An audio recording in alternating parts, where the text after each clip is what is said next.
The shelling that is taking place in eastern Ukraine has taken out a key power plant, electricity plant. The plant's operator says a transformer caught fire and the shelling made it too dangerous to repair. The Luhansk plant is operated by DTEK. It's the region's biggest source of electricity. Maxim Timchenko is the chief executive of DTEK. He joins me now from Kyiv. Sir, I'm grateful to you. There's much for us to cover. First of all, what is the situation with that plant in the east that was hit, or at least where there has been a fire? Is that situation now under control? Hello. Unfortunately, the situation is repeated what was happening in 2014.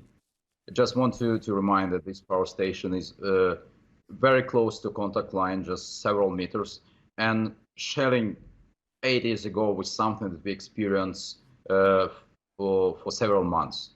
And unfortunately, this is what is happening now. After 3 years of intensive shelling, we lost all power produced by this power station. We cannot have access to the power station to make all this checking and testing and make assessment how much time and what we need to restore operation of this power station. So as we now look forward, the fear, of course, is a full-scale Russian invasion, which the US authorities say is imminent. If that is the case, how will you keep literally the lights on?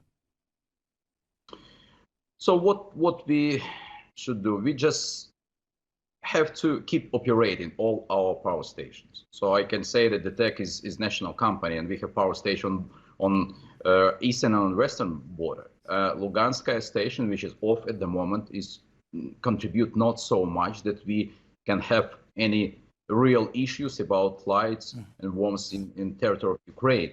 Moreover, from tomorrow, we'll start so-called isolation test when we disconnect from Russian and Belarus electricity grid, so that Ukraine can be prepared for synchronization with the European grid. And this is what we are planning to do for more than 10 years. So I think that all of this means that we can keep operating and make sure that there is no any major disruption with electricity or heat supply in Ukraine.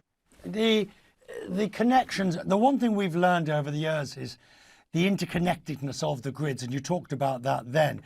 If Russia turned it off and Belarus turned it off, would you be, and if, for example, your supply of natural gas was halted, can you keep going? Definitely. My question is yes, and this is basically what we're trying and preparing for.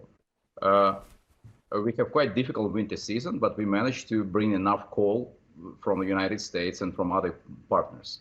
At the moment when Russian stopped all transportation of coal from Russian territory from Kazakhstan. Then we have enough capacity in nuclear and also in renewables, what we developed rapidly for the last several years. Then we quite ready for synchronization with our European partners and European electricity grid. It means we increased by more than 4 times our cross-border capacity. So we're quite confident that we can manage it even without connection with Russia and Belarus. The situation is obviously very serious, and I'm assuming obviously your greatest concern is for your employees and those who will be facing whatever comes your way. What do you need? If somebody says to you, right, Maxim, what do you now need to help and see you through whatever comes? So first, what we need to do, we have to keep operating our facilities and our critical infrastructure. We have to strengthen what we are doing now, our cybersecurity.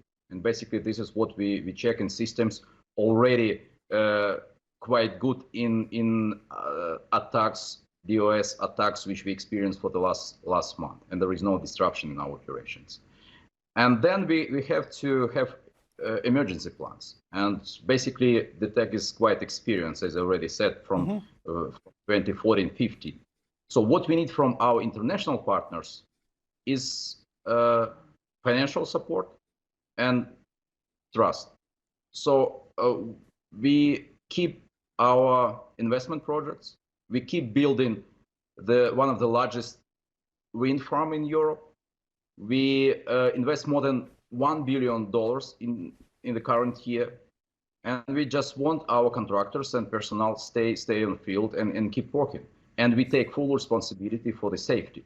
So this is what we need. And of course, financial support and development projects like we scale up this year with our American company Honeywell, battery storage, which is critically important for us to keep developing renewables. So we hope that we can support from Development Finance Corporation, Right. from United States. So this kind of support we need. We need trust, and we want to keep investing into the sector. Trust and investment. Maxim, we'll talk again as whatever happens does move forward. I'm grateful that you've spoken to us tonight. Thank you, sir.